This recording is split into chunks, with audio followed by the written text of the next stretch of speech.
Oke, kita mulai aja nggih. Pak Wildi biar dimasukkan Mas Rifai minta tolong nggih. Mbak Ida Olia Rahmah supaya diaktifkan. Oh,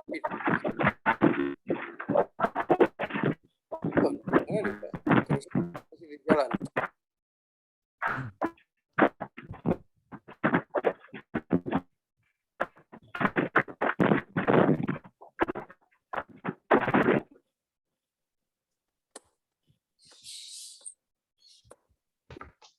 Oke, PPT-nya sudah bisa dilihat ya, Bapak Ibu. Sudah, Pak.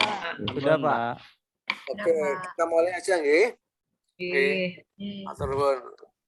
Bismillahirrahmanirrahim. Assalamualaikum warahmatullahi wabarakatuh. Waalaikumsalam warahmatullahi wabarakatuh. Bapak Ibu yang kami hormati, syukur alhamdulillah di pagi yang cerah ini kami akan memulai pembelajaran yang kedua. Yang kedua apa ketiga ini? Ketiga ya. Ketiga. Ya, hari ketiga. Hari ketiga pagi ini sesuai dengan agenda pertama yaitu tentang bela negara. Kemarin sudah pasbang bahasan kebangsaan.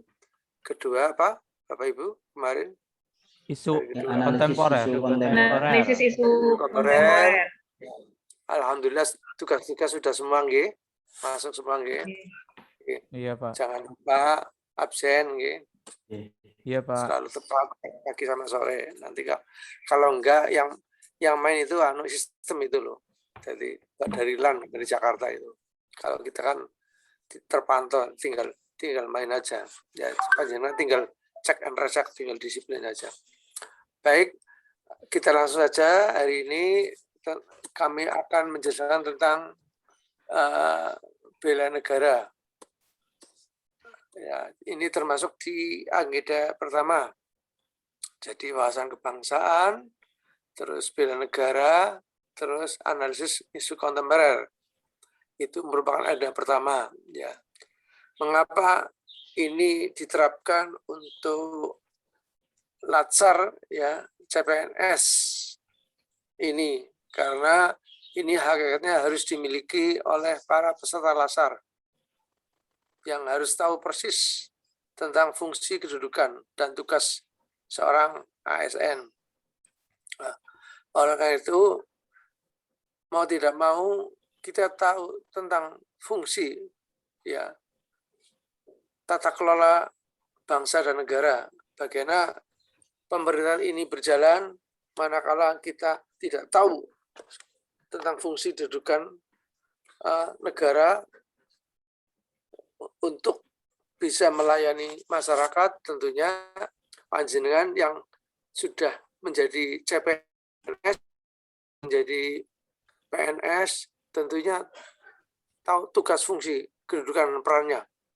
Bagaimana kita bisa melayani masyarakat, bagaimana kita bisa menjadi abdi negara, abdi masyarakat, dan tahu fungsi persis bagaimana kita dalam penyelenggaraan negara. Oleh karena itu di agenda pertama ini mata diklat ini sangat diperlukan.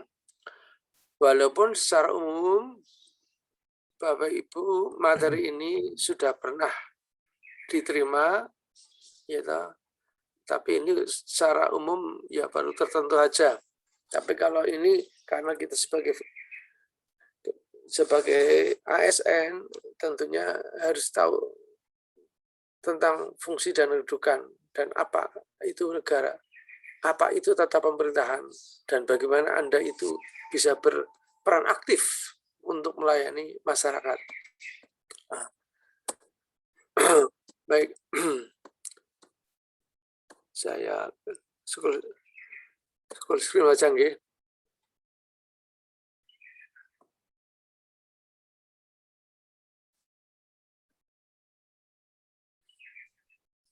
Oke, loh kok nggak mau? Oke. partisipasi dalam usaha bela negara. Wah, Indonesia adalah negara kepulauan, negara yang terdiri dari suku bangsa, beribu-ribu pulau. Ada berapa ribu, Bapak Ibu, pulau di Indonesia? 17.000 ya, Pak? Kalau ya, ada yang tahu kira-kira? Terdiri dari berbagai kepulauan, dari Sabang sampai Merauke, dari Alor sampai Pulau Rote. Gitu. Ya, Nusantara sebetulnya itu sebagai sentralnya dunia sebetulnya. Nusantara kalau sekarang ya ASEAN. ASEAN berarti ada berapa negara ASEAN? Ada yang tahu? ASEAN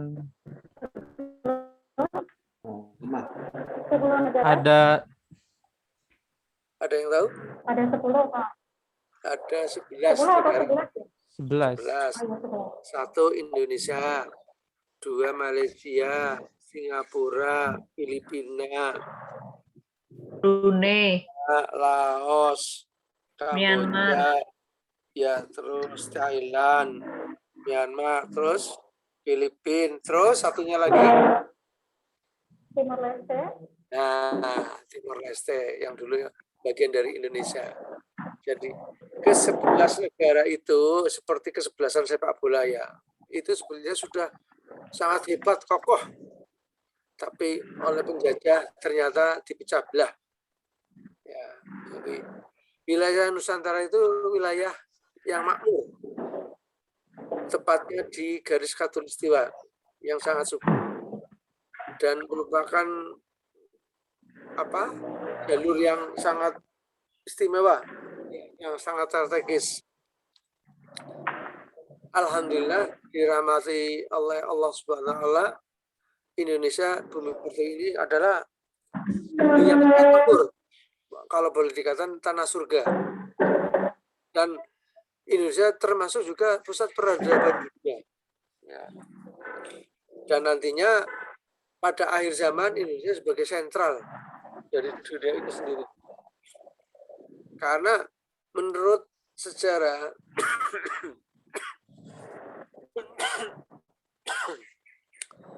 dari zaman batu, zaman kemasan sampai sekarang ini, Indonesia memang sudah diperhitungkan oleh dunia.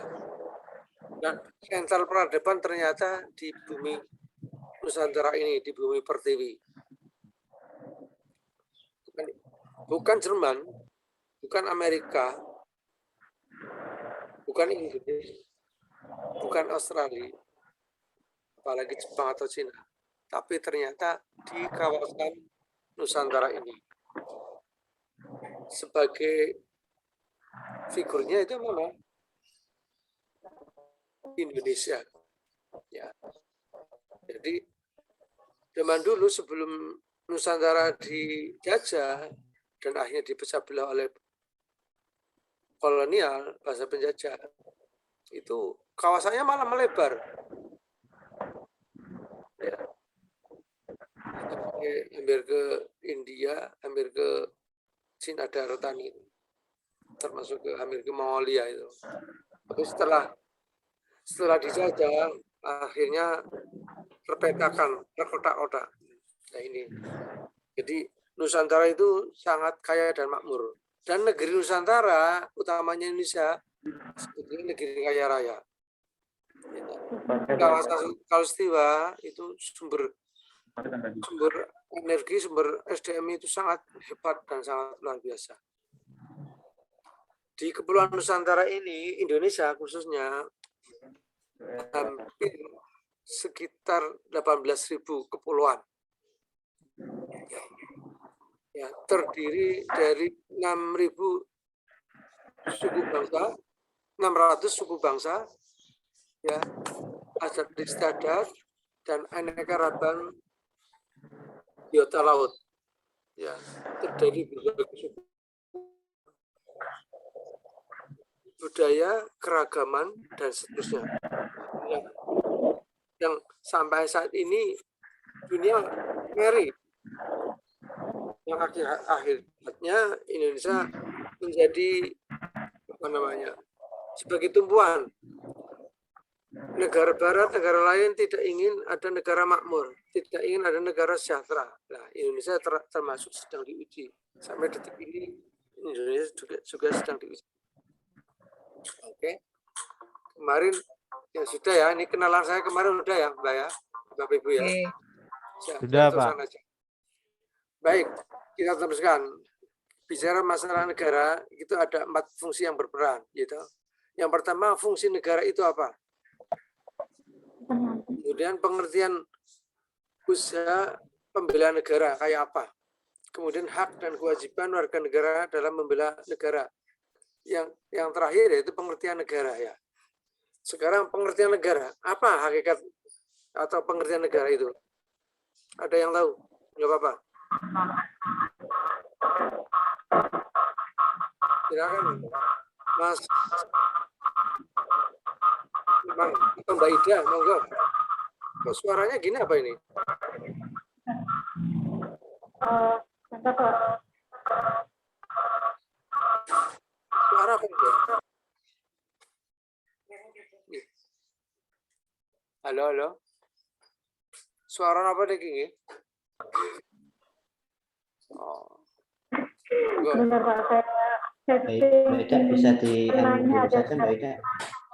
Apa, Mas? Ini suara efek dari mana nih? Ini tadi mungkin Bu Ida masih masuk ke rumah, jadi nggak berisik nanti pas waktu soundnya bunyi. Ya diantisipasi lah. Masalahnya ada rekamannya nanti ya untuk LAN ya Jakarta itu lembaga negara termonitor nanti.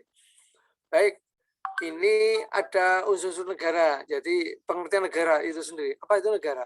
Negara dan pemerintah apa bedanya? Ada yang tahu?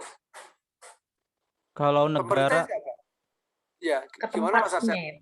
kalau negara itu suatu organisasi yang di dalamnya ada rakyat, kemudian memiliki wilayah dan diakui oleh bangsa-bangsa lain, Pak. Dan ada pemerintahan. Ada pemerintahan di dalam. Ya, diakui bangsa lain minimal berapa, Mas Firmansyah? Diakui, kalau tidak salah 5 atau berapa, Pak? Saya kurang hafal. Ya, minimal 2. Minimal 2. Indonesia waktu itu diakui oleh siapa? Kenapa, Pak? Diakui oleh negara mana Indonesia waktu pertama merdeka? Indonesia diakui oleh apa itu? Di Jazirah Arab yang jelas. Jazirah Arab. Iya, mana? Ini kan 2 negara. Palestina. Palestina. Palestina dan Mesir. Dan Mesir ya. Terus akhirnya di kawasan itu mengakui. Nah, terus kita gigih ya karena Belanda tetap ingin bercokol dengan adanya argumen biasa seorang penjajah itu mencari konsorsium, mencari temannya negara lain agar jangan sampai Indonesia merdeka. Melalui berbagai rintangan, melalui nasional, pertemuan akhirnya Indonesia bisa memuluskan jalannya kemerdekaan itu. Jadi Indonesia mutlak sah ya sudah merdeka karena diakui oleh beberapa negara dengan berbagai konvensi meja putar, ada perjanjian Garjati dan sebagainya. Ya itu akhirnya Indonesia ditetapkan merdeka pada tahun 1945. Tanggal 17 Agustus ya ini. Nah, pengakuan kedaulatan negara oleh negara ini itu sangat penting. Artinya apa? Bahwa Indonesia itu sah berdiri sebagai suatu negara yang tadinya mestinya sudah ada negara, ada pemerintahan, yaitu wujudnya waktu itu malah lebih baik, lebih besar, yaitu apa? Nusantara. Ya.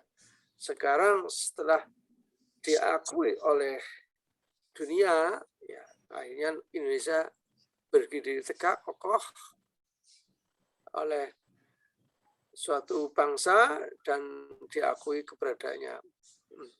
Dan tentunya Indonesia bisa menjalankan fungsi tugas-tugas kenegaraan. Gitu. Ya.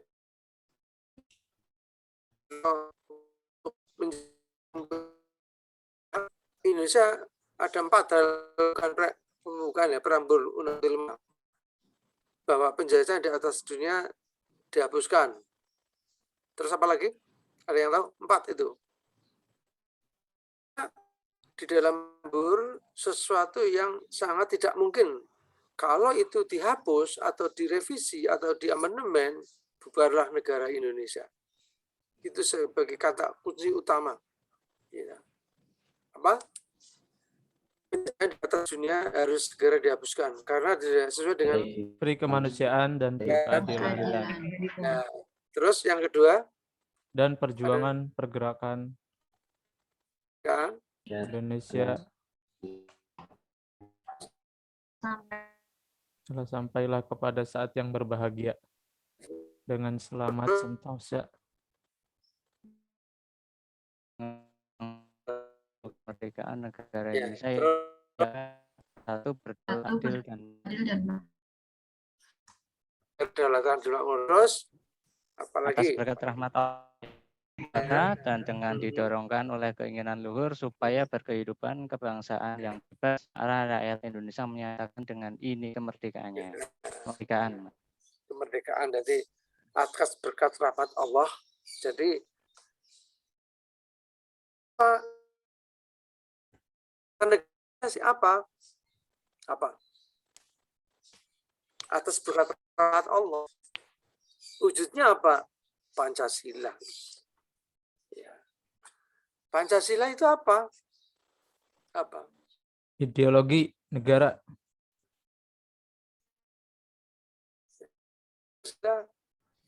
Ada yang tahu enggak? Ini Indonesia, ini Muslim semua apa? Ada yang Hindu apa Buddha? Muslim. Muslim semua ya. Yeah. Pancasila itu apa? Ini biasanya orang yang dari filsafat ini, Mas Falikul Isbah. Pancasila itu apa menurut Islam itu? Pancasila itu menurut Islam, kalau dalam ajaran agama Islam, adalah pengejawantahan nilai-nilai ajaran dari Islam itu sendiri. Ya. Seperti halnya ketuhanan yang Maha Esa, hanya orang Islamlah yang memiliki Tuhan yang Esa, dibandingkan, mohon maaf, dengan agama-agama yang lain. Terus? Dan yang adil dan beradab, Al-Quran banyak sekali menjelaskan berkaitan dengan manusia, berkaitan dengan akhlak manusia, dan lain sebagainya. Terus? Persatuan Indonesia, Islam mengajarkan persatuan dan kesatuan. Hadirnya Islam itu mengikis kehidupan-kehidupan negatif pada masa jahiliyah yang bercerai-berai. Akhirnya datanglah Islam dan persatuan itu. Terus? Permusyawaratan dalam kebijaksanaan, dalam Al-Quran itu ada ayatnya yang musyawiruhum. Jadi musyawarah adalah salah satu tool yang diajarkan oleh Islam untuk menyelesaikan berbagai macam persoalan-persoalan, baik itu sosial, politik, bagi seluruh rakyat Indonesia. Islam hadir semestinya itu untuk memberikan keadilan yang bersifat sosial. Jadi bukan jaminan sosial, namun keadilan sosial. Semua orang punya hak untuk hidup dengan baik dan dengan layak. Ya, intinya tidak ada pertentangan antara Islam dengan Pancasila. Mas Falikul kemarin lulusan dari mana? Mesir? Buatan, saya lokal saja ini. Di mana, Mas? Saya S1 di IAIN Cirebon, S2 di UIN Bandung, Pak Yai. Oh, gitu. Dari mana? Adab? Fakultas Adab? Saya jurusan pendidikan bahasa Arab, Pak. Oh iya, Mas. Ya, Mas Falikul. Menurut Mas Falikul, ya toh, ini dari UIN ya, UIN apa namanya? UIN Sunan Gunung Jati Bandung. Sunan Gunung Jati. Kira-kira itu Pancasila itu konsepsi Nusantara, pribumi Indonesia, Pak, konsepsi Islam kira-kira? Pancasila itu adalah konsepsi Nusantara yang diambil daripada dulu ada namanya istilahnya Darul Itsak atau Piagam Madinah ya. Karena para founding father-nya itu Indonesia kan juga banyak yang Muslim, sekaligus juga banyak walaupun non Muslim, tetapi yang bersangkutan itu banyak pengalaman dengan mempelajari tatanan pemerintahan pada masa saat itu, dan tatanan pemerintahan yang dipimpin oleh Rasulullah SAW ini sangat sesuai untuk diterapkan di Indonesia karena yang begitu beraneka ragam, di mana waktu dulu kan Madinah juga banyak orang Yahudi, orang Nasrani, tapi Rasul memposisikan diri sebagai kepala pemerintahan, kepala negara yang tidak memandang dia itu agamanya. Ada bukan oleh Rasul saat itu sebagai pemimpin agama ataupun sebagai pemimpin negara, sehingga antara Pancasila itu kaitan, dan Pancasila adalah konsep Nusantara yang mana diambil dasarnya itu juga dari adanya Piagam Madinah. Gitu lagi. Jadi Pancasila tidak konsep Nusantara. Pancasila itu sebetulnya Islam. Ya, kira-kira apa? Panjenengan yang rasakan. Ini rahasia negara ini. Karena founding father-nya kita kan mayoritas beragama Islam. Jadi itu hakikatnya, dan memang itu breakdown-nya pengejawatan dari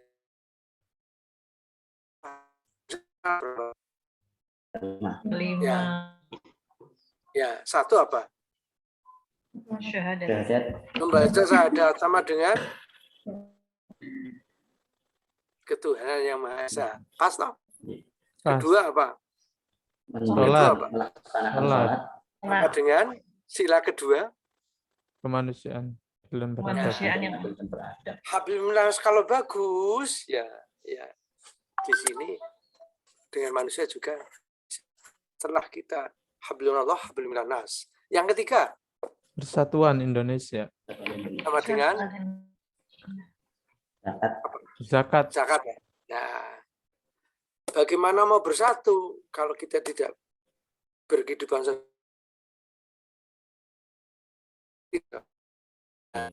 itu? Ya. Setelah itu tahu persis, nah, kita kendalikan, kita amalkan.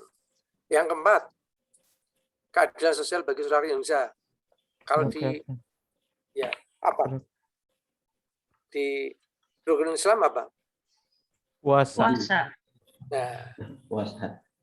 puasa berarti menahan diri. Ya, bisa tahu posisi diri sendiri, orang lain, keluarga, lingkungan, dan sebagainya.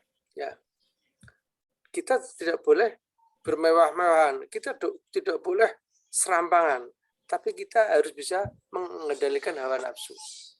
Kita tahu persis kondisi sekitarnya. Kalau sebagai seorang pemimpin atau kepala daerah, kepala negara, kita harus tahu posisi rakyatnya. Pemimpin bertanggung jawab kepada rakyatnya. Kemudian ulama juga begitu, harus tahu tentang kondisi jamaahnya. Ya, tingkat kecil aja seperti di RT atau di kampung. Seorang tokoh agama ya harus tahu kondisi lingkungannya, kondisi masyarakatnya. Itu punya kewajiban untuk apa? Mengayomi, mensejahterakan, memfasilitasi. Jangan sampai keteteran, jangan sampai ada yang tidak terawat. Ini kewajiban negara ini. Nah, yang kelima apa? Keadilan sosial bagi seluruh rakyat. Sama dengan haji. Naik haji ke tanah suci. Ya, syarat haji apa? Mampu. Ya, lah kalau orang ingin makmur, tentunya kondisi negara aman, tentram, damai, sejahtera. Nah, bagaimana kalau kita mau pergi jauh, tapi tidak sesuai syarat istiqoah? Syarat istiqoahnya apa itu? Kalau mau haji kan minimal 2 toh. 1 apa? Mampu dari aman dalam perjalanan. Ya, mampu penguasaan agama, kedua mampu secara material. Ya, minimal 2. Ya. Minimal 2, selebihnya macam-macam. Ya, nah, di sini juga dituntut untuk itu, ya toh. Menjadi seorang pribadi muslim apalagi yang lebih besar, menjadi seorang kepala suku atau kepala negara dan seterusnya. Gitu. Harus berbuat adil, harus bisa mensejahterakan, memakmurkan. Gitu. Tanpa itu nggak bisa. Coba bayangkan, maunya ada, tapi nggak punya uang, ya mana mungkin bisa sampai ke tanah suci Mekah, ya toh. Kecuali orang sufi, tapi kan perlu ada fisik, raganya harus ke sana hadir, bukan kayak seorang sufi terus hanya angan-angannya sampai ke mana?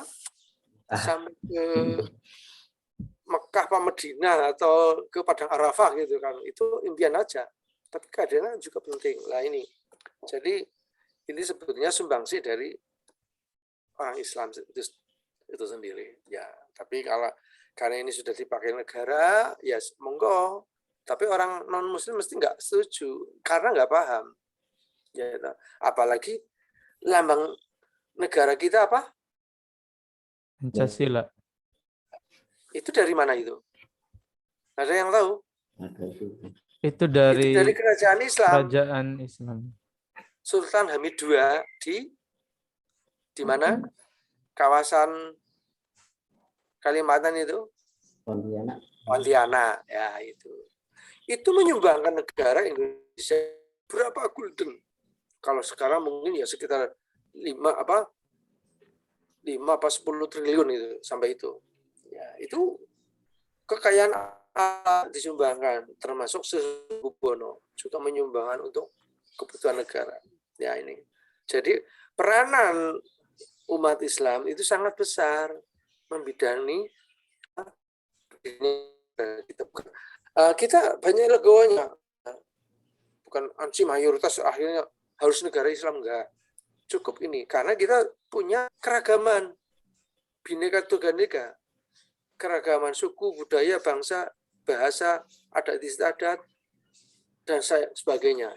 Ya, ditambah lagi bangsanya sendiri itu macam-macam.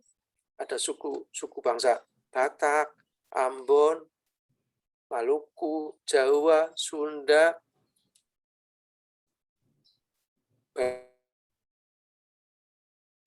ada berapa itu? Ya, bahasanya juga dan seterusnya. Nah ini kehebatan Indonesia. Lah sekarang ini sedang dirongrong oleh bangsa lain supaya jatuh dan supaya hilang dari peta peradaban dunia. Lah ini kita sebagai generasi penerus bangsa harus bisa mempertahankan, harus bisa mengejawantakan. Apalagi Anda sebagai generasi penerus, ya, sebagai seorang ASN punya kewajiban untuk mempertahankan untuk berbangsa bernegara di bumi pertiwi ini. Lah, hak dan kewajiban panjenengan lah sekarang sudah terikat ya toh, dalam koridor ASN, aparatur sipil negara. Ya, kalau kita lihat ASN kita sebetulnya sedikit ya, dari angkatan kerja. Jumlah penduduk kita berapa? Mas Falikul Isbah, kira-kira berapa Indonesia? Ada 170 sekian juta untuk yang 173, hampir 175. Itu sendiri jumlah angkatan kerja tidak ada separohnya. Katakanlah 173 atau 70 lah. Separohnya berapa? Ada berapa? Ada berapa, Mas? 13 juta. 8 sekitar 8 juta ya. 8 juta itu. 8 juta jumlah angkatan kerja kita samakan gitu loh. Atau kurang dari itu sekitar 7 atau 6 sampai 7. Tapi jumlah ASN kita, pegawai negeri kita itu tidak sampai gitu. Kira-kira berapa? Ada yang tahu? Sekitar 5 juta bersama TNI Polri. Hampir 5 juta. Dengan TNI dan Hampir 5 juta mas setengah ya. Ya ternyata yang menduduki paling banyak itu dari sipil. TNI Polri itu 1,2 juta. Yang sekitar 700-800 itu polisi, selebihnya TNI, ya sekitar 500-an, 400-500 gitu. Nah, di sini ASN yang paling banyak yaitu yang di sipil. Nah, semakin hari semakin berkurang karena mungkin sudah usia tua, karena pensiun, karena uzur, karena sudah ada yang meninggal, karena sakit dan sebagainya. Nah, di sini ASN semakin hari mestinya bertambah, semakin ternyata belum atau tidak diimbangi dengan kebutuhan real dalam pelayanan publik. Nah, disinilah termasuk panjenengan sebagai salah satunya yang digadang-gadang sebagai salah satu garda terdepan untuk bisa melayani masyarakat sebagai pelindung pelaksana kebijakan publik, ya sesuai dengan fungsi ASN. Nah, di sini Anda dituntut untuk itu, gitu. Jadi ASN di tanah air kita itu sebenarnya kecil. Kira-kira berapa persen itu? Ya katanya separuhnya tadi ya tidak sampai 100, ya 50, berarti ya sekitar 40%-nya aja lah angkatan kerja. Ya. Kita ternyata hanya berapa persen? Enggak sampai 5%. Ya antara 1 sampai 2%, 2,5%. Nah ini kenyataan. Berarti panjenengan tetap dituntut atau diandalkan sebagai garda terdepan untuk bisa melayani, mengayomi. Ya, makanya di AS ini tidak hanya aturan yang tapi pemahaman bagaimana mengelola tata pemerintahan, mengelola negara, ya toh, mengelola sumber daya alam, sumber hayati dan seterusnya. Itu agar apa? Agar fungsi tugas dan kedudukan panjenengan itu jelas dan perannya juga bisa dirasakan oleh seluruh lapisan masyarakat. Nah, ini tuntutan bangsa dan negara terhadap ASN. Ya, termasuk panjenengan, termasuk saya juga. Jadi, kalau dipikir ASN ini, ya apalagi di Indonesia yang jumlah penduduknya banyak. Ya, kalau teori negara memang semakin sejahtera, semakin tinggi kedudukan suatu bangsa negara, biasanya semakin kecil meninggalkan hal bersifat teknis atau kecenderungan, contohnya Amerika atau Jerman atau Inggris gitu ya. Itu jumlah pegawai pelayanan publik atau kalau di sini PNS atau ASN itu relatif kecil, bahkan cenderung tidak mau. Tapi kalau Indonesia bahkan rata-rata ingin jadi ASN. Apa tuntutannya? Satu, karena jumlah penduduknya banyak. Kedua, karena jumlah wilayahnya juga luas. Ketiga, permasalahan problemnya itu banyak sekali. Ya, wajarlah kalau memang harus ditangani orang banyak. Ya, panjenengan bisa melihat polisi aja satu desa berapa? 1 banding berapa dalam pelayanan publik? Masih banyak.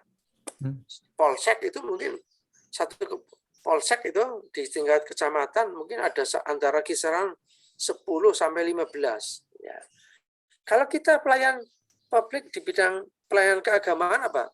Kan tugas umum pemerintahan Kementerian Agama ada sebagian menjalankan fungsi pemerintahan di bidang agama ya, sebagian kecil ya.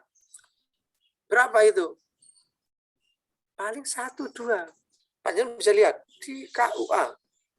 Gitu. Apalagi perluannya tinggi. Idealnya itu antara 25 sampai 15 orang per kecamatan. Coba luas wilayahnya berapa? Satu kecamatan minimal 3 desa, maksimal bisa 40 desa. Ya, idealnya antara 15 sampai 20. Prakteknya dalam pelayanan itu berat. Ya enggak? Panjenengan bisa merasakan enggak? Di tingkat kecamatan pelayanan publik hanya dilayani oleh orang 2 atau 3. Katakanlah maksimal 5. Itu pun mungkin yang ASN yang pegawai negeri itu ya 3. Yang lainnya biasanya pegawai swasta atau apa? Pegawai apa istilah? Apa? Ya. Serikat ya, itu kecil itu.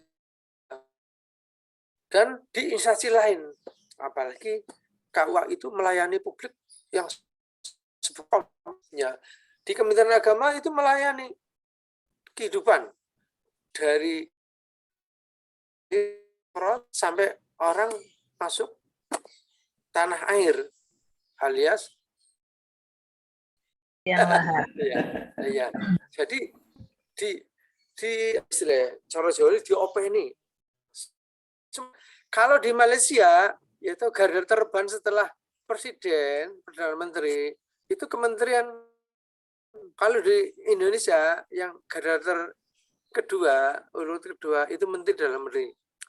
Kalau di sana Kementerian Agama di Malaysia, ya ini karena susunan pemerintahan beda. Kalau dilihat di Indonesia itu hampir 80% orang Islam.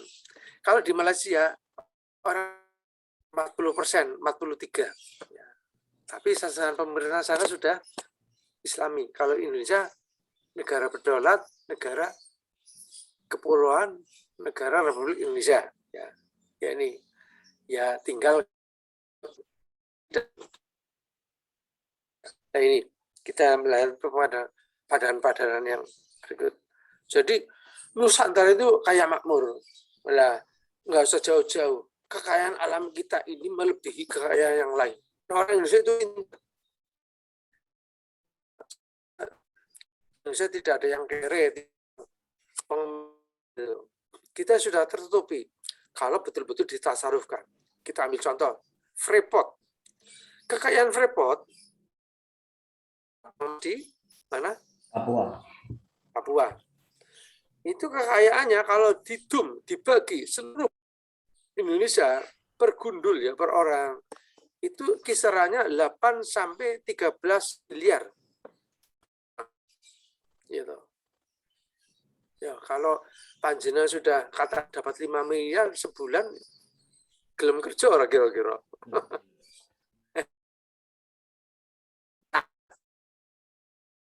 Begitu, tapi prakteknya uangnya tidak ada di Indonesia, kekayaan dinikmati oleh bangsa asing. Ya toh Freeport dengan mana dikuasai oleh gitu. Antam sendiri juga itu hanya di atas kertas ya. Ini kalau cerita itu ya ini kalau saya nerang itu banyak sekali. Ya, jadi belum lagi emas intan berlian, masa ada gunung emas itu di Papua. Ada lagi yang lebih baik, lebih besar. Sekarang sedang dijamah oleh negara yang lain itu di mana Halmahera itu kayaknya lebih 2. Dan lebih hebat lagi kita punya kekayaan alam lagi yaitu uranium. Uranium nilainya 10 kali lipat dari emas. Padahal tambang uranium di Indonesia ada sekitar 15 titik, termasuk di Pulau Jawa, di Jawa Tengah. Tapi anehnya mau dibikin perusahaan tenaga nuklir di Jawa Tengah diprotes oleh orang pribumi sendiri. Itu di mana? Ada yang pernah ingat? Di mana kalau di Jawa Tengah mau didirikan PLTN? Yang protes siapa?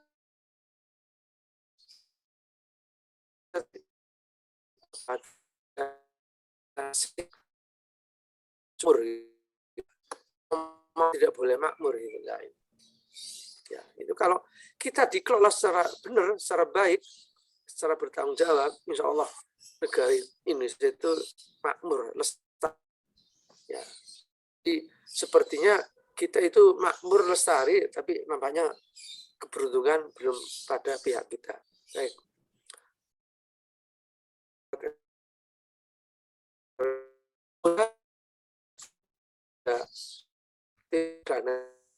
Konstitutif, ada lembaga-lembaga negara, eksekutif, legislatif, yudikatif. Unsur konstitutif yaitu penduduk, ada wilayah, ada pemerintahan yang berdaulat, tadi sudah diterangkan. Unsur deklaratif, ada pengakuan dari negara asing, minimal 2 tadi ya.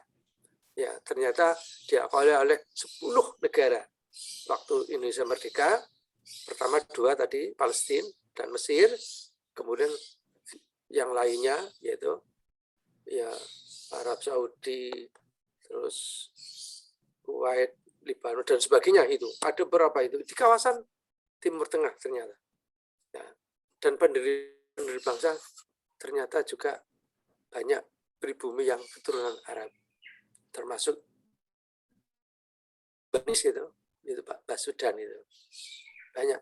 Jadi kalau orang Arab itu orang pribumi asli, karena sudah menyatakan walaupun itu dulu dari negara, tapi langsung menjadi penduduk asli.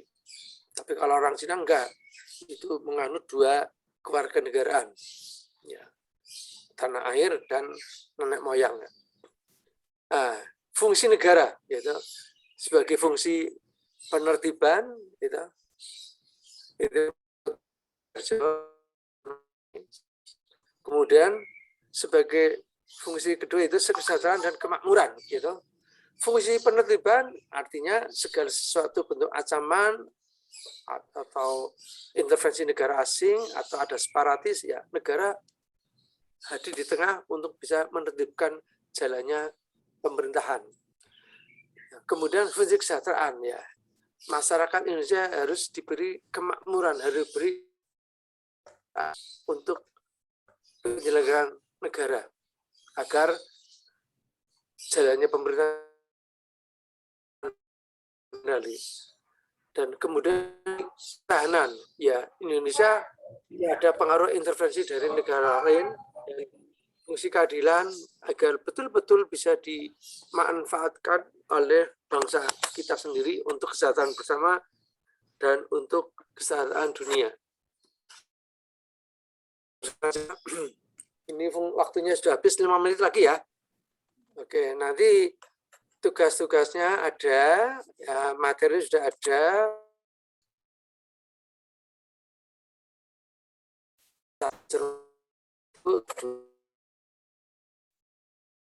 Jam 9. ya, kan sejam sebelumnya, kalau memang panjang belum rampung sudah selesai. Karena kalau sudah mendekati limit last minute, ya toh, kurang 5-10 menit nanti ada hambatan, error, mungkin karena pengguna internet banyak, akhirnya panjang tidak beruntung, ya sangat sulit. Ya, lebih baik sejam sebelumnya sudah clear gitu. Syukur-syukur nanti sore sudah tugasnya sudah selesai, Wong. Ini kan individu, ya pertanyaannya dengan adanya virtual, ya panjenengan bisa kolaborasi, bisa koordinasi. Ya nggak apa-apa tugas kelompok.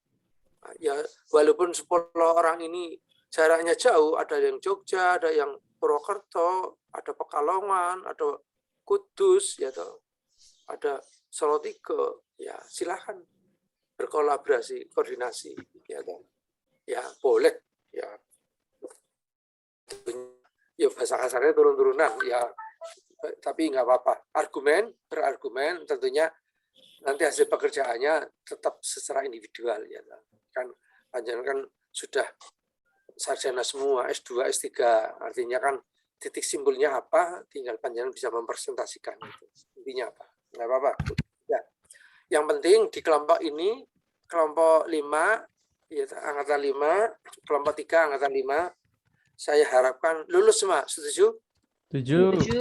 Amin. Sekarang kalau begitu tuntutannya jenengan harus disiplin. Oke? Kompak dan mengerjakan tugas tepat waktu. Itu intinya begitu. Dan saling mengingatkan manakala ada anggota kelompoknya belum mengupload, diingatkan. Dan panjangan jangan puas. Puas saya sudah mengupload, tapi tidak dicek. Jangan-jangan terupload betul enggak, gitu. Ternyata ditolak. Nah ini. Jadi diri sendiri mengingatkan, orang lain juga mengingatkan. Ketua kelas, perangkat kelas juga mengingatkan anggotanya. Hakikatnya kelulusan panjenengan juga karena kebersamaan. Setuju nggih? Ya, Artinya ben lulus kabeh gitu loh. Aja lulus dewe, aja pinter dewe. Ya, rezeki itu bersama-sama. Setuju nggih? Oke. Ini secara teori banyak ini, Iya, ya secara konseptual banyak. Ya toh? Saya kira begitu nggih. Nanti dipelajari, nanti materi ada beberapa, nanti kalau kurang nanti bisa saya share di mana? Di WA. WA, saya tambahkan. Mungkin kalau di sini nggak cukup, terbatas oleh apa? Waktu. Uang. waktu. Di sana tertolak. Ya nanti kalau kurang nanti saya share nggak apa-apa ya. Ya. Iya, Pak. Karena materi ini kalau tidak model sinkronus, ya ini karena blended learning. Kalau tatap muka biasanya pagi sampai sore biasanya. Ya 8 jam apa 11 jam itu. Tapi karena terbatas waktu dan ruang dan waktu, ya, jadi ya nggak masalah. Saya kira begitu, Nggih. Pak Kiai, mohon Nggih. bertanya, di agenda itu kita sinkronus sekarang itu sampai jam 9.30 Pak Kiai. Bukan jam 8, bukan 45 menit. Besok 45, kalau sekarang 8 sampai 9.30. Oke, Bapak Ibu ya, harus buatan. Betul, nggih. Kalau di jalan gitu. Oh gitu. Tapi kok saya melihat di mana itu? Di laptop ini di Collabjar kok 08 sampai 8.45 sih bener nih Mas. Di Collabjar itu loh. Makanya saya ingat terus ke atas ke meja dinding itu loh. Di Collabjar kami itu materi kesiapsiagaan bela negara pukul 8 sampai 9.30. Oke. Masih setengah lagi. Oke, kalau gitu saya ganti ganti apa? Saya tadi berpacu dengan waktu, saya takut nanti kebablasan 15 menit karena tadi persiapannya juga ya ada yang belum masuk, saya juga sendiri ya nggak masuk. Kita ganti slide aja gitu nggih. Ganti slide berarti ini apa di stop scan dulu apa gimana? Ganti ya? Stop dulu, Pak, ini, Pak. Gimana? Ini mau di-stop dulu berarti. Enaknya gimana? Saya ganti apa nyambung apa bisa nggak? Bisa nyambung share screen bisa kan? Bisa nggak? Apa stop dulu baru ganti Di apa pause ini? dulu gitu. Enggak, maksudnya Iya. itu share screen-nya Pak Asep. Share, ini ada stop share gitu. Iya. Apa di stop apa nyambung apa gimana Mas Asep? Saya belum paham ya ini. Gimana, Mas? Bisa nyambung kayaknya, Pak Kiai. Nyambung saged. Kalau nyambung ya saya upayakan, nggih. Nggih, nyambung bisa. Bisa ya. Klik langsung materi lain. Nggih, langsung materi lain. Oke. Berarti ini mau ke mana? Soft screen-nya ya. Yang di close materinya langsung lanjut ke materi yang lainnya bisa share Tapi screen juga langsung. di share. Ini Iya. kok di sini ada tulisan post share gimana? Ditutul berarti. Mati sebentar terus langsung materi kedua ngoten nggih. Nggih, dimatikan Sopi, dulu nggih. nanti langsung pindah ke yang lain. Nggih.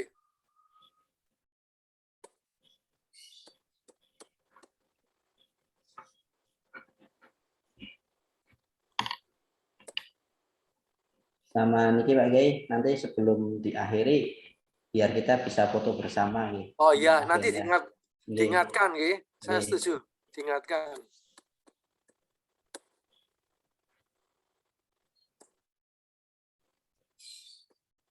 Oke. Oke. Kita teruskan nggih Mas nggih.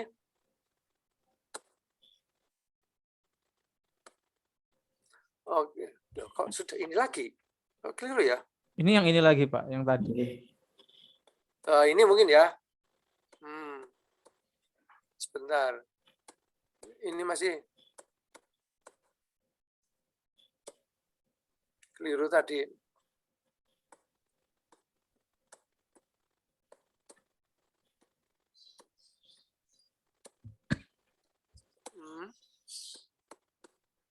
Keliru.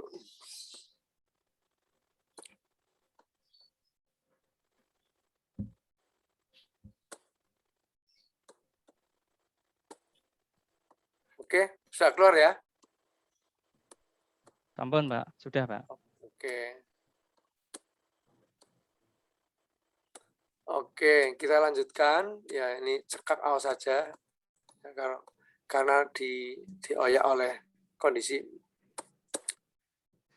Berikutnya kami akan menyampaikan tentang sistem pertahanan dan keamanan negara Republik Indonesia. Ini menyangkut bela negara dalam sisi pemerintahan kita. Sekali lagi, kita negara kepulauan, negara maritim, kita dilindungi ikuti oleh beberapa kawasan, ya toh.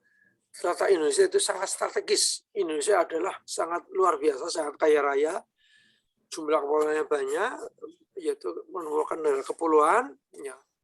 Dan luas pantainya itu terpanjang di dunia. Ya. Mengalahkan Amerika, mengalahkan Eropa. Coba negara Eropa itu ternyata negara kecil-kecil. Sama dengan kalau di Indonesia itu provinsi-provinsi. Ya toh. Provinsi Inggris, provinsi Jerman, provinsi mana lagi? Jadi negara-negara provinsi Sumatera. Iya, Sumatera saja dibagi-bagi, ada 8 provinsi. Ya, kalau di Eropa itu ternyata ya kecil-kecil. Amerika aja. Amerika ada berapa negara bagian? Tahu, Pak. Ya, masih banyak Indonesia. Sekitar 28. Indonesia ada 34 provinsi. Ya, kalau di negara kan 34 negara ya. Dulu 27 awal merdeka, setelah reformasi menjadi 34. Ya, itu luar biasa. Ya, dan kekayaan alamnya sangat luar biasa. Nah, ini hebatnya Nusantara ini. Dan ternyata ada kemiripan Indonesia dengan Amerika, ya toh. Indonesia lambang negaranya apa? Ada yang tahu? Garuda. Amerika apa? Elang. Elang. Ya, sebangsa Garuda juga. Garuda gagah, ya toh, dengan sayapnya dikepak, ya toh. Bagus sekali. Kalau di sana elang dengklang ya, elang untung ya, si pitung. Coba jenengan dilihat lambang negara atau bendera Amerika itu. Lambangnya apa? Kalau lambangnya apa? Burung elang dengan apa? Kaki sebelah miring gitu loh. Mungkin kakinya patah tulang atau gimana. Sayapnya tidak mengepak malah menyusut. Satu. Nah, ini kalau diperhatikan. Hampir ada mirip-miripnya. Dan Amerika itu terdiri dari negara bagian. Indonesia juga terdiri dari pulau-pulau, terdiri dari negara bagian. Bagiannya apa? Provinsi. Ya, kalau disamakan hampir sama. Sistem tata pemerintahan hampir sama. Ya, dan Indonesia hebat. Sebegitu hebatnya kok ternyata kita rapuh gitu. Akhir ini kan kita sedang sakit ya. Bangsa kita sedang sakit dengan adanya pengaruh asing dan asing. Ya enggak? Bapak Ibu kan memahami itu, menyadari itu. Ya.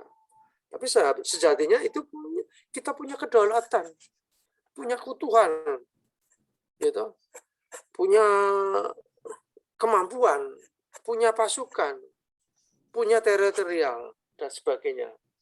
Tapi kita kok rapuh dengan goyahnya ideologi bangsa dan negara kita. Ya.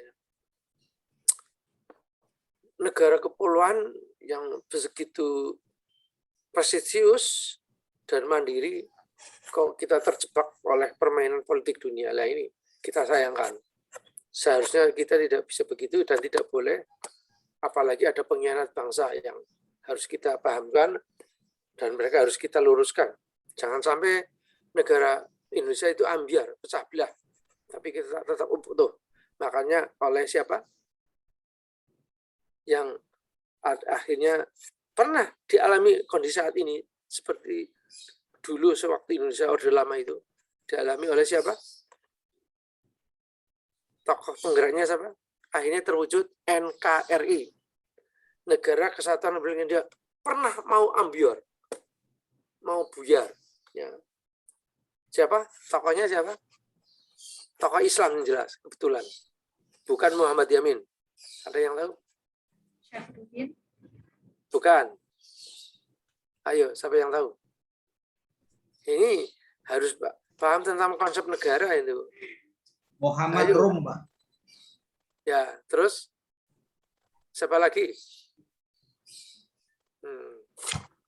Muhammad Rum, betul. Itu beliau karena sangat, bukan sangat takut, sangat sayang sekali dengan negara dan sangat prihatin dengan kondisi bangsa waktu itu. Kok terpecah belah, kok sekte-sektenya muncul, katanya Pancasila, katanya Bhinneka Tunggal Ika, ya, katanya berjajar pulau-pulau, ya, berhimpun dalam satu kesatuan, tapi kok dirongrong kok begitu mudah dan cepat gitu loh, ya, terdiri dari berbagai suku, kok mau berdiri sendirilah. Disitulah Muhammad Rum itu memperkenalkan harus kita punya kedaulatan dalam wujud NKRI. Kebetulan orangnya jujur, baik, dan sederhana. Ya, jadi para pendiri bangsa ternyata orangnya jujur, sederhana, dan sungguh-sungguh intent untuk keutuhan negara, untuk berdiri negara dengan sangat kokoh. Gitu. Ya, tapi kalau melihat sekarang itu banyak orang yang kadang-kadang keluar dari konteks atau keluar dari sistem lah, ini yang perlu kita pahami dan perlu kita waspadai. Jangan sampai kita tercerai-berai. Gitu. Karena apa? Indonesia sangat kaya, Indonesia sangat makmur, Indonesia sangat luar biasa. Perdamaian sangat tinggi. Bahkan tadi saya sampaikan, bahkan di kawasan Timur Tengah, di kawasan Aztec, Zulu, dan sebagainya, larinya ke kawasan Asia Tenggara di Bumi Khatulistiwa. Ya, ada sejarahnya itu, ya mungkin nanti kita share di mana? Di WA grup saya.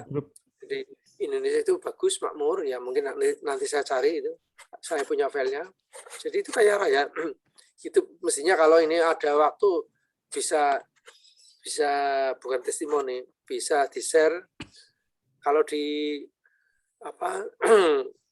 bukan sinkronis, secara manual di kelas biasanya saya share itu, jadi bisa memahami apa itu negara, apa itu Indonesia, bagaimana Nusantara bisa berkesinambungan, bagaimana menjaga kedaulatan dan keutuhan negara, itu ada. Tapi karena ini waktunya sempit, ya mohon maaf. Jadi ya poin-poinnya saja. Intinya substansinya bisa kita sampaikan. Baik, indikator dalam pembicaraan itu yaitu menganalisis sistem pertahanan dan keamanan negara. Kemudian menyebutkan contoh upaya bela negara. Gitu. Kita Indonesia atau disebut negara maritim, negara kepulauan yang terdiri dari hampir 19.000 kepulauan. Yang separuhnya itu punya nama, punya penduduk, punya pemerintahan. Separuhnya lagi, sebagiannya lagi belum punya nama. Ada penduduk jarang atau memang ada yang tidak ada, dan ya punya kedaulatan, tapi tidak punya tata pemerintahan. Jadi kalau Bapak Ibu kurang puas hidup di Jawa atau di kepulauan ini, ya monggo panjenengan ngumpulkan 100.000 orang lulusan fakultas adab apa tarbiyah, 100 orang lulusan usuluddin, 100 orang lulusan saintek, 100 orang lulusan hukum, ilmu politik jadi satu bergabung mendirikan jangan negara, ya minimal desa apa kecamatan. Apakah bisa? Bisa, boleh. Pertanyaan mau apa enggak gitu.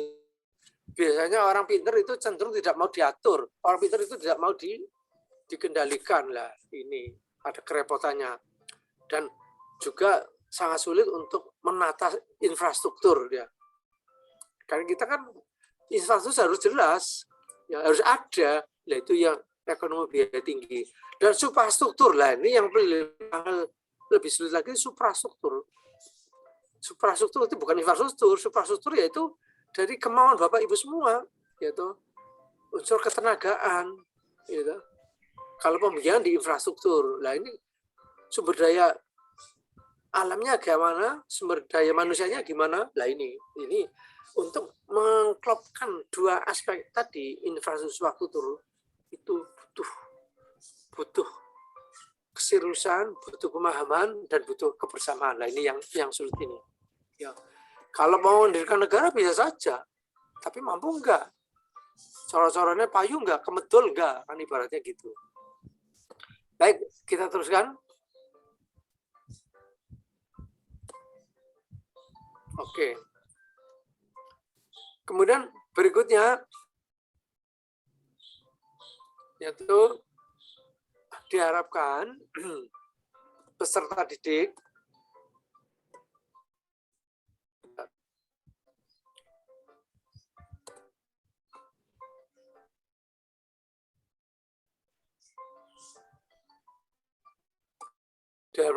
dapat menganalisis pertahanan dan keamanan negara.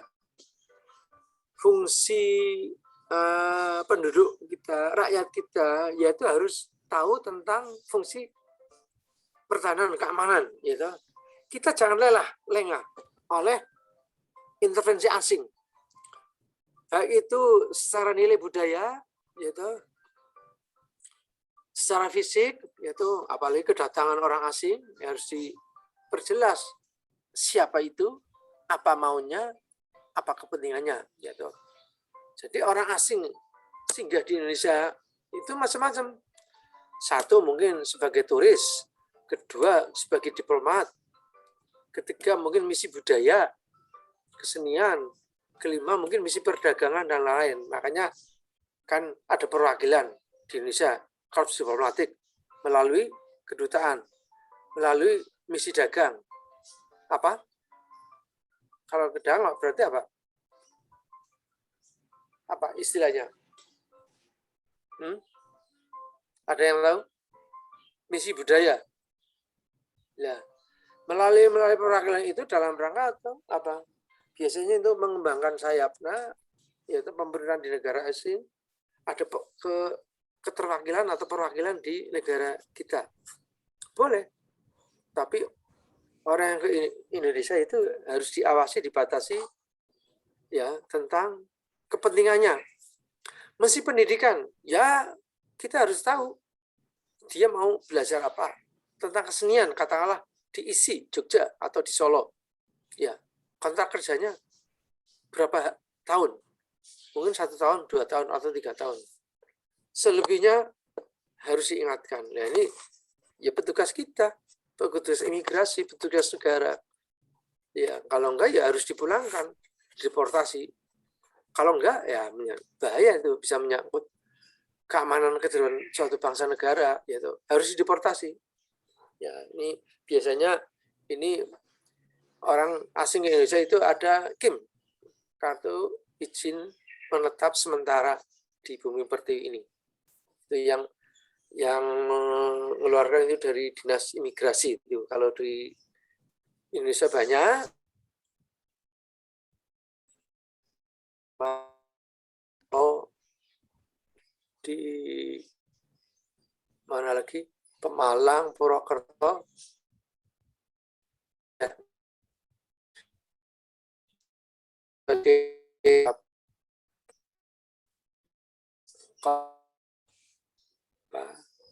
Apa untuk menata kehidupan berbangsa dan bernegara, utamanya orang-orang asing yang ada di bumi Nusantara ini, khususnya tadi saya cerita di Jawa Tengah DIY ya. Itu jadi ada konsulat jenderal ya, bidang kebudayaan, bidang militer mungkin, bidang ekonomi, bidang perdagangan, bisa, boleh. Biasanya itu di provinsi yang maju seperti Jakarta, Surabaya, Medan, Semarang, ya mana itu di Pontianak atau di mana Sulawesi ya, dan seterusnya. Itu kalau memang negara sudah makmur dan sebagainya, itu biasanya ada perwakilan atau kuasa usaha ya, kalau sifatnya pabrik ya. Tapi kalau sifatnya negara biasanya ada dibuka kedutaan. Di sini upaya dalam bela negara, ya siapa yang bertanggung jawab? Ya semua warga negara, tanpa kecuali ya ASN kita. Nah, panjenengan juga harus bisa menjadi agen perubahan, agen negara, agar bisa melindungi dan mengayomi masyarakat. Dan fungsi tugas dan kegunaan ASN itu ada 3, toh. Sebagai apa? Bapak Ibu bisa mempelajari. Pelayan Sebagai publik. apa? Pelayan publik. Kedua, Sebagai pemersatu bangsa, Pak. ketiga, sebagai pemerintah dan pemersatu bangsa. Yang ketiga, sudah benar. Kebijakan, penyelenggara kebijakan. Ya, sebagai penyelenggara.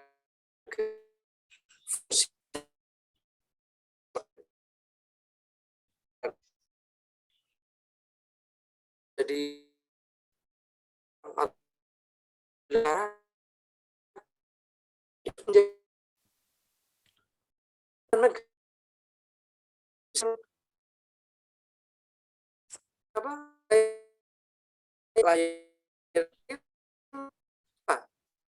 pelayanan itu memberi kepuasan yang optimal.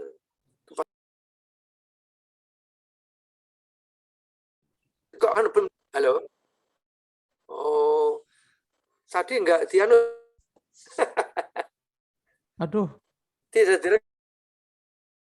Sama Pak As. Oh gitu. Kok tadi putus ya tadi ya? Yang ada anunya terputus-putus. Tapi nanti rekamannya jangan lupa dikirim ke grup WA ya. Biar semua punya rekaman juga. Saling ngonten. Nanti kalau dibuka lagi biasanya agak sulit. Oke, saya lanjutkan. Kita tahu Indonesia itu sangat luas, ya. Kalau bila negara Indonesia negara maritim, negara kepulauan. Ada seorang pejabat negara silahkan dihuni, silahkan dinamai sendiri. Lah ini pengkhianat bangsa dan negara ini.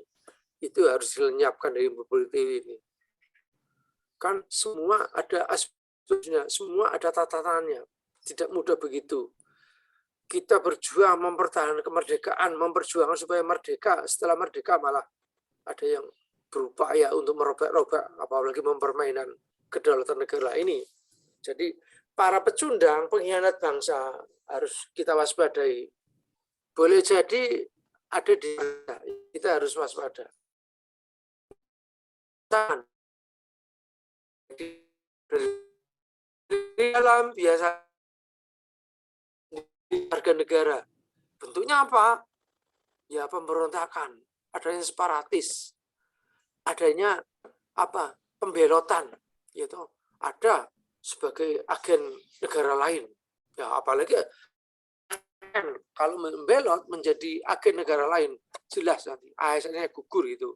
Langsung tidak hanya sekedar dipecat, tapi jadi apa? Penjaga keamanan Hotel Prodeo, apa itu? Di Bui. Ini ada pemberitahuan, Pak. Ya. Katanya Mana? 10 menit lagi, Pak. Oh, oke, siap. Oke. Siap. Oke. Baik. Jadi fungsi TNI Polri ini ternyata sedikit tidak sesuai dengan wilayah yang kita emban, gitu. TNI kira-kira ya kurang lebihnya ada 400-an. Polri sekitar 600 sampai 700. Ya. Itu sebetulnya kalau melihat idealisme pertahanan negara itu belum mencukupi. Tapi karena menyangkut berbagai hal, mungkin rekrutmen, mungkin pembiayaan, mungkin tata kelolanya dan sebagainya, ya. Alhamdulillah sedikit tapi pasti, tapi bisa, dan rakyatnya juga bisa ditata. Insya Allah kita bisa mempertahankan dan bisa bangkit dari kondisi ekonomi, bangkit dari keterpurukan, bangkit dari tatanan dunia sosial yang kadang kita terpengaruh oleh macam-macam, baik nilai budaya, nilai sosial, atau nilai yang lain. Baik, berikutnya adanya ancaman dalam luar negeri, ya, tadi pemberontakan bersenjata, ya, ada separas tadi, konflik horizontal, ada segi kepentingan, gitu, perang saudara. Kalau lebih sederhananya itu ya dijumpai di tengah-tengah kita, yaitu kenakalan remaja, ada tawuran, ada sabotase dari kelompok-kelompok tertentu, dari etnis tertentu, adanya aksi teror bom bersenjata yang dilakukan oleh orang kita sendiri, dipengaruhi oleh jaringan teroris dalam negeri maupun luar negeri, gitu. Kemudian ancaman dari negeri lain, itu agresi, ya, adanya pelanggaran, gitu. Kita kan tahu banyak pelanggaran, illegal logging, illegal fishing, illegal bullying, illegal lain, banyak, gitu.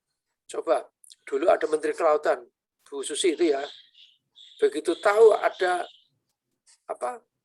pengerukan harta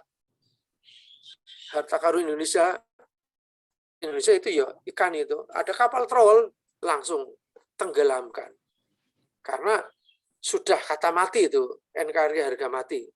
Karena kalau melalui persidangan tetap kita kemudian ada invasi, yaitu invasi atau dari asing, mungkin menggunakan spionase, menggunakan orang-orang tertentu, ya kita di kawasan kepulauan itu, di Pulau Legitan, di pulau mana itu, di Samudra Indonesia, itu juga rawan, itu Indochina juga merongrong kita itu, dan pengaruh-pengaruh asing itu, ya. Kemudian adanya blokade dari berbagai unsur, ya toh, punya kepentingan tertentu juga, ya toh. Kemudian adanya berbagai aksi teror yang dilakukan oleh jaringan internasional. Ini jelas dalam rangka merongrong kedaulatan negara kita. Kita dibombardir. So, Indonesia menyurga makanya apa? Arus budaya asing masuk, apalagi yang negatif, narkoba itu masuk. Ya enggak? Narkoba. Kalau orang menyelundupkan senjata, lah senjata juga gitu.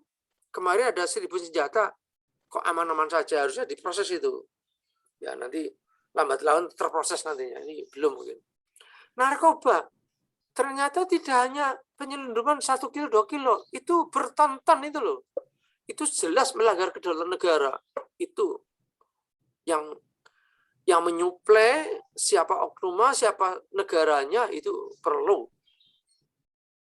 digiring ke Mahkamah Internasional untuk dimintai keterangan dan perlu diberikan sanksi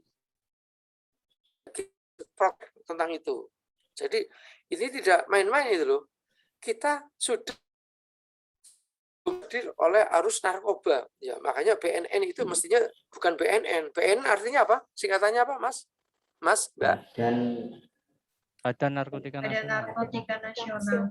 Itu kalau menurut saya salah itu. Apa yang benar? Mestinya BANN, Badan Anti Narkotik Nasional. Kalau narkotik nasional berarti melegalkan narkotik yang sudah ada itu. Jadi harus jelas gitu. Ya ini harus diluruskan gitu. Adanya suatu lembaga, ya, badan atau kementerian, tapi tidak membuat rasa aman, nyaman, malah tambah surut, tambah susut, tambah ambiar lah ini. Ya, kita harus konsisten dan harus jelas arahnya kemana. Ya. Sebenarnya pertahanan dan keamanan, yaitu pertahanan dan keamanan negara merupakan sebuah usaha untuk mewujudkan satu kesatuan pertahanan nasional, ya, guna mencapai tujuan kita, ya, tujuan nasional. Nah, tujuan nasional kita apa? Yaitu tujuan nasional negara Indonesia terdapat dalam pembukaan Undang-Undang Dasar 45, alinea ke-4, yaitu melindungi segenap bangsa dan seluruh tumpah darah Indonesia,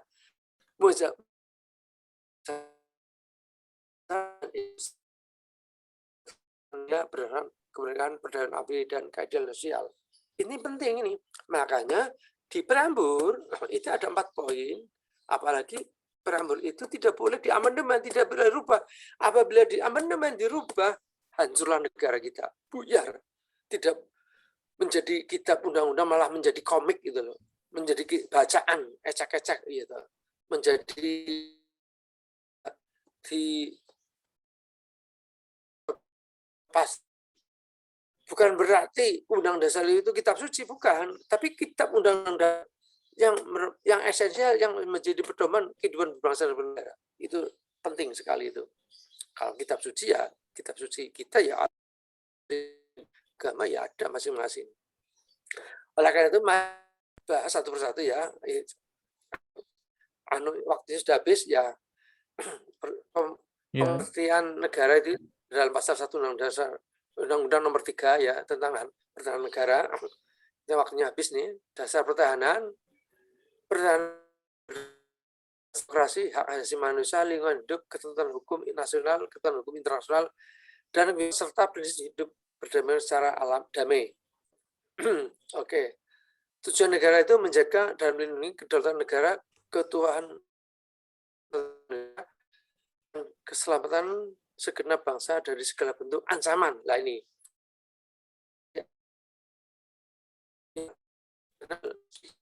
Bangsa kita ada oposisi, ada separatis, eksternal, yaitu mereka merongrong ke negara kita. Dan adanya illegal logging, illegal fishing, dan sebagainya.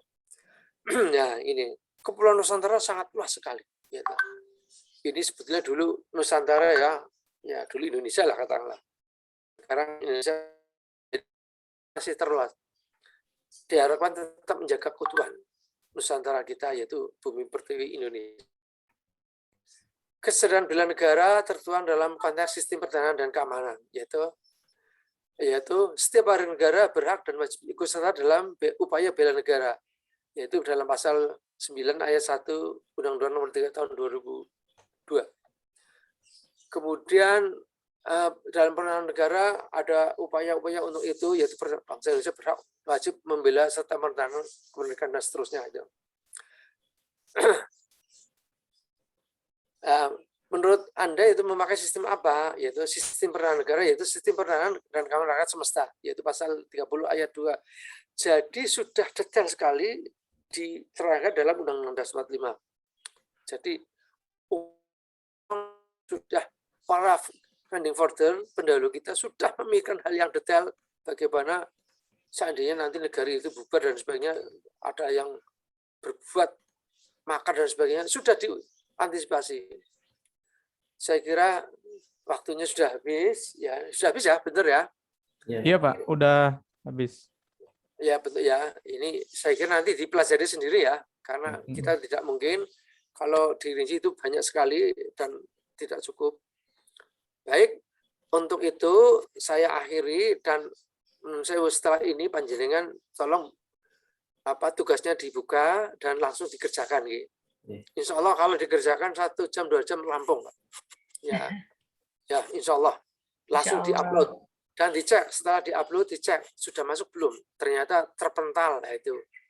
Jangan sampai merasa sudah mengerjakan, merasa sudah mengupload, ternyata jenengan lupa, tidak add gitu loh. Kalau memang sulit di refreshing, apa istilahnya? Di refresh itu ya. Itu biasanya itu bisa masuk. Ngoten nggih? Baik, saya kira cukup penjelasan dari saya. Oke, kurang lebihnya minta maaf, mohon maaf. Wassalamualaikum warahmatullahi wabarakatuh. Waalaikumsalam. warahmatullahi wabarakatuh. Rekamannya itu di-up terus di-upload di di WA nggih.